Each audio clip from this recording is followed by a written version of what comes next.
है अगर गुरुवर का सानिध्य पाना तो विद्यासागर.गुरु पर जरूर आना। नमस्तेभ्यः। ओम नमस्तेभ्यः। अहिंसा परमो धर्म की आचार्य गुरुवर श्री कुंद कुंद भगवान के आचार्य गुरुवर श्री ज्ञान सागर मुनि महाराज की जय बोलो परम पूज्य संत शून्य आचार्य भगवान विद्यासागर जी महामुनि राज की, समस्त आचार्य संघ की।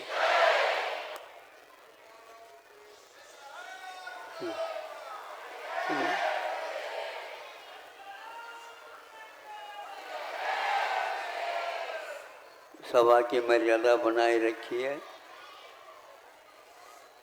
हाँ, आप लोग यहाँ पर अन्य स्थानों की अपेक्षा से एक सुविधा बहुत अच्छी पाई है। कौन सी है? जब हम बाहर उधर पोली मंदिर के वंदना के लिए जाते हैं, उस समय दूर तक सड़क पर 2 लाइन बना लेते हैं आप।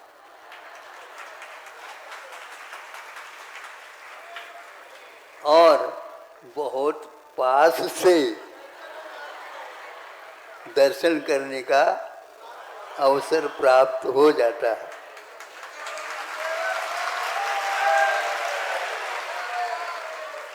छोटा सा बच्चा भी नहीं छुप सकता, वह भी कर लेता है। महिलाएं तो करते ही हैं, पुरुष भी करते हैं, वृद्ध लोग भी करते हैं, और सब लोग आते समय में भी और जाते समय में भी।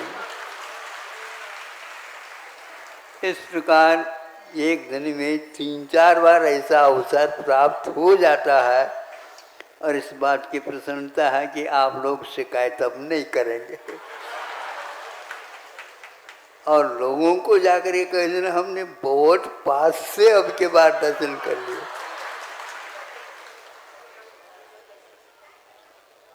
तो पूछा कई लोगों ने, महाराज आपको कैसा लगता है? जनता की प्रसन्नता देख करके हमारे 10-20 गुना प्रसन्नता और हो जाती है।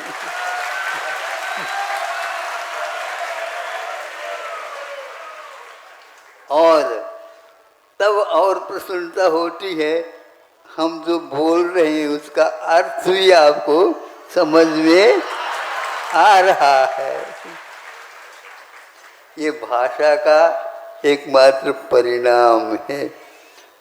हमारे सामने एक चिट्ठी में लिख दी गई थी, महाराज आज हिंदी दिवस है, बताते हिंदी दिवस है। तो हम तो कर्नाटक भाषा बोलने वाले, आपको कुछ भी समझ में वो आवे या न आवे, किंतु आपका दर्शन करके ही उसमें हम संतुष्ट हो जाते हैं। लेकिन योग से गुरुदेव उसी भाषा को हमें समझाती थी, उसी भाषा में जिसका नाम हिंदी है। जब मूक माटी लिखने का अवसर आया, उस समय सोचा कि संस्कृत में, प्राकृत में, कन्नड़ में भी इसका संपादन किया जा सकता है, किंतु व्यापक रूप से भारत में हिंदी का प्रचलन है। 10-12 प्रांतों में तो यहाँ पर हिंदी ही चलती है। मराठी भी और गुजराती भी हिंदी के काफ़ी निकट संपर्क है। ऐसी स्थिति में निर्णय लिया गया कि हिंदी में ठीक है। अभी आप पूजन कर रहे थे, अंत में ये भक्त भावना भाता है या भक्त कामना करता है। ये पहले तो हमने अलग शब्द सुनता था, अब आप लोगों ने कैसे कब इसका सुधार किया पता नहीं, ये भक्त कामना। किंतु ये बात ऐसी है, उन्होंने, लेखक ने अपने नाम का वहाँ उसमें उल्लेख किया था। आप लोगों को ये अधिकार नहीं है कि ये भक्त, आप उसको भी भक्त कह दो। आप ही भक्त है क्या? वो भी तो भक्त है। इसलिए भक्त लिख न लिख करके यह अरुण कामना क्या बोलते, ताकि यह छुपाने की बात नहीं आना चाहिए।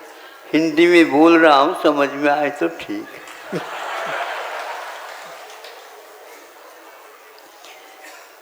दूसरे के द्वारा लेखन जो होता है उसको हम भाव लेने का प्रयास करें। आज शोध का भी जमाना आ गया है। भाषा को गौण करके हम भावों के ऊपर शोध प्रबंध लिखना चाहते लिखते हैं, वो ठीक नहीं है। किंतु जिस भाषा में लिखा गया है वो भाषा यदि आत्मसात है तो निश्चित रूप से उसमें पूरे विषयों का स्पष्टीकरण हो सकता है और हो जाता है। किंतु आज के युग में भाषा गौण और भाव को ही मुख्यता दी जा रही है। फिर भी हम उसका समर्थन इसलिए नहीं कर सकते क्योंकि जिस भाषा में वह ग्रंथ लिखा गया है उसका यदि आलोड़न करना चाहते हैं तो प्रसंगवश बहुत सारे उसमें अपने अनुभूति के विषय बन सकते हैं। जो पाठक उससे वंचित रहता है वह वंचित नहीं रह पाएगा। और यह भाषा इसलिए अनिवार्य होता है कि एक साथ हम युगीन जनता को अपने विषय का क्या विषय है इसका परिचय दे सकते हैं। वर्षों के बाद भी वह कृति एक प्रकार से उसका जो भाव क्या है स्पष्ट करती हुई चली जाती है। इससे हम साहित्यकार युगों पूर्व में भी हो गए हों उनके साथ जैसे सामने सामने हम उनसे वार्तालाप कर रहे हों ऐसा अनुभव होता है। इसलिए युगीन भाषा के अनुसार ही इन शास्त्रों का अर्थ बताने के लिए उन भाषाओं को भी आत्मसात करना चाहिए। फिर भी हम किसी एक भाषा का आग्रह तो नहीं करना चाहते हैं क्योंकि वैसी हमें यदि भाषा मिलती सर्वप्रथम तो मातृभाषा ही मिलती है। पिता के नाम से कोई भाषा अभी तक हुई भी नहीं और संभव है कि आगे भी नहीं होना भी चाहिए, क्योंकि ये सुनने में आया, ये कहावत नहीं है, ये वस्तु तत्व है।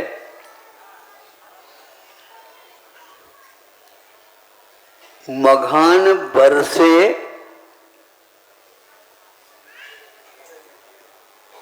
भरे न खेत। मघा एक नक्षत्र होता है, तो मघान बरसे भरे न खेत और माइन परसे भरे न पेट।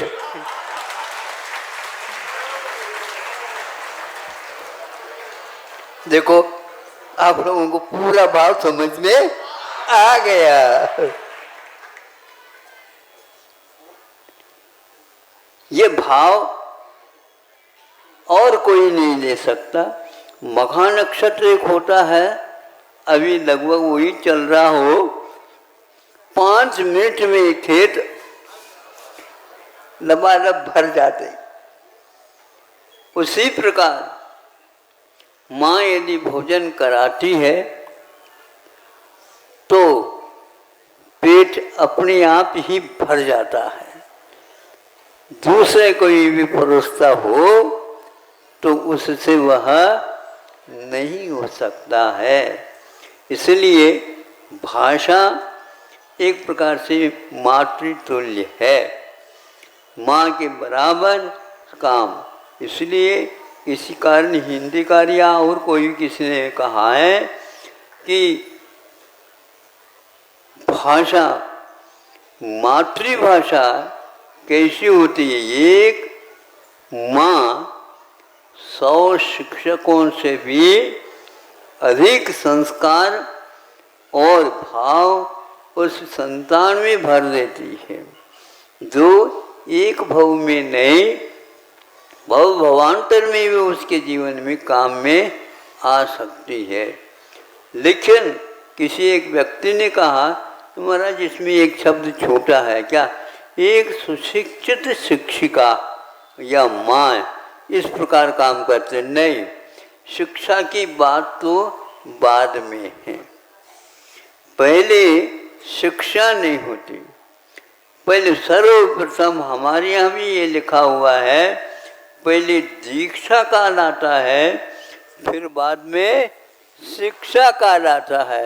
लेकिन तो आज उलट गया है, पहले शिक्षा लो फिर दीक्षा। क्या? जो जिसने शिक्षा दी है उसको ही समझाओ, ये हो रहा है। इसलिए मैं ज़्यादा शिक्षा को महत्व नहीं देता। माँ की एक नज़र भी हमारे लिए सब कुछ बात बता देती है। ज़्यादा सिखाने की कोई आवश्यकता नहीं पड़ती है। इसलिए हमारा यही भाव है, गुरुओं के माध्यम से जिस भाषा में हमें वह अध्यात्म का रसास्वादन मिला है, वह एक अपूर्व है। अपूर्व का अर्थ यह होता है, पश्चिम को कोई मानना नहीं चाहता और पूर्व को ही आरती उतारना चाहते हैं, किंतु अपूर्व का अर्थ पश्चिम नहीं लेना चाहिए। अपूर्व का अर्थ यह है कि उसका अर्थ कोई पार ही नहीं है, यह अपूर्व है। तो शोध इत्यादि में सब बातें अपूर्व होती हैं। इसलिए भाषा को उसी प्रकार की भाषा में हमें अध्ययन मनन मंथन कर लेना चाहिए। आप कितने भी हाथ टटोलो, किसी भी प्रकार से उसमें से दही में से आप नवनीत को प्राप्त नहीं कर सकते, किंतु उसको मंथन करो तो अपने आप ही वह नीचे से सर्वांगीण मंथन होता है। आज भाषा का यदि बोध नहीं है तो क्या मंथन करोगे आप? इसलिए हमारा कहना है, ज़्यादा शोध तक न पहुंच करके बोध को ही हम अपना विषय बना लें, और बोध किस भाषा में दिया है उस भाषा को भले समय लग जाए, लेकिन पचाने के लिए अपने लिए सर्वप्रथम आटे चाहिए। फिर पहले उससे पूर्व में दांत चाहिए, और दांत नहीं भी है तो भी मसूड़ों से भी काम चल सकता है, किंतु आंतों के बिना वह काम नहीं हो सकता। यह आंतों के माध्यम से ही खाया हुआ भोजन वो एक प्रकार से पचता चला जाता है। तो भाषा के भीतर जो अर्थ को रखा गया है उसका आस्वादन दांतों से भी नहीं, किंतु लाला रस होना चाहिए, जिसको क्या होता है, लाला रस में लार, उसमें जब तक वह भोजन सम्मिश्रित नहीं होता तब तक उसका रक्त इत्यादि के धातु उपधातुओं में परिणाम नहीं होता। आत्मसात किए बिना भाषा का यदि ज्ञान नहीं है तो वह शोध नहीं माना जाता है। इसलिए जो गुरु के माध्यम से बोध मिला है वह हमारे लिए अपरंपार है, क्योंकि उसके बीच में वो कुछ भी नहीं होता। हम चल रहे हैं, विहार कर रहे हैं, और हवा छूटी, तूफान जैसे हवा चालू हो गई निरंतर। अब क्या करें? एक पैर सामने रखो, दो पैर पीछे लो, ये हो जाता है, तो उस समय यदि वह हवा हमारे पीठ पीछे हो जाती है तो है? हमें चलने की कोई आवश्यकता नहीं पड़ती है। इसी प्रकार गुरुओं के मुख से जो बोध मिलता है, पीछे अनुगामी हो करके अपने जीवन काल में अंत तक उन गुरु का उपदेश हमारे लिए काम करता रहता है। बीच में कोई आवश्यकता नहीं पड़ती और किसी की सहायता हमें मिले नहीं। गुरु एनम ऐसा शब्द आता है। कुंद देव ने आज 2000 वर्ष पूर्व में ये लिखा समय सार में या प्रवचन सार में कि गुरु एनम उपकरण क्या वस्तु है जो जीवन में उपकार करता है। इसलिए यथाजात रूप यह भी एक उपकरण है। विनय दूसरे नंबर में उन्होंने एक विनय को रखा, विनयो मोक्षद्वारो कहा, मोक्ष का द्वार विनय है। फिर तीसरे नंबर में गुरु एनम भी कहा कि गुरु का वचन याद रखो। पाठ्य पुस्तकों में यदि और कुछ नहीं आता है तो उसमें एक नई चीज आ सकती है गुरुओं के मुख से सुन करके, जो उन्होंने अपने जीवन काल में अध्यापन का कार्य किया है। उस मंथन से जो निकलता है वो नवनीत की भांति रहता है। इसलिए गुरु इस ढंग से बताते हैं, सामने वाला व्यक्ति अनभिज्ञ भी क्यों ना हो किंतु उससे जानकार हुए बिना नहीं रह सकता। ऐसे अनुगामी वो हमेशा हमेशा आपकी भला के लिए सोचते रहते हैं और जीवन पर्यंत इस प्रकार उपदेश देने का कार्यक्रम उनका अनाहत रूप से चलता रहता है। आप लोग पर्व के बाद आए हो, सब लोग अपने अपने स्थानों में पर्व मना करके आए हैं और पर्व के दिनों में तो आनंद ही आनंद है, नहीं है? आनंद है। हाँ, तो इसलिए प्रसन्नता के साथ यात्रा वगैरह करते हैं, गुरुओं के समागम को प्राप्त करते हैं और यह पर्व हमारे लिए हमेशा हमेशा सुख रसास्वादन देने के लिए कारण होते हैं, क्योंकि यह पर्व के दिन हैं। पर्व के दिन का अर्थ क्या होता है? गणना होता है, उसमें कई पर्व होते हैं, कई पर्व होते हैं और नीचे क्या एक पर्व ऊपर जाते हैं, रस की मात्रा भी बढ़ती है और एक प्रकार से रस भी उसका आप लोगों के लिए उपलब्ध होता है। यही चाहता हूँ कि आप हिंदी भाषा के बारे में जो आज मंथन चल रहा है वो केवल ऋषियों के द्वारा लिखी हुई संस्कृत है, प्राकृत है, इन सब ग्रंथों का मंथन हो जाए और सरल भाषा में इसका उद्बोधन हो।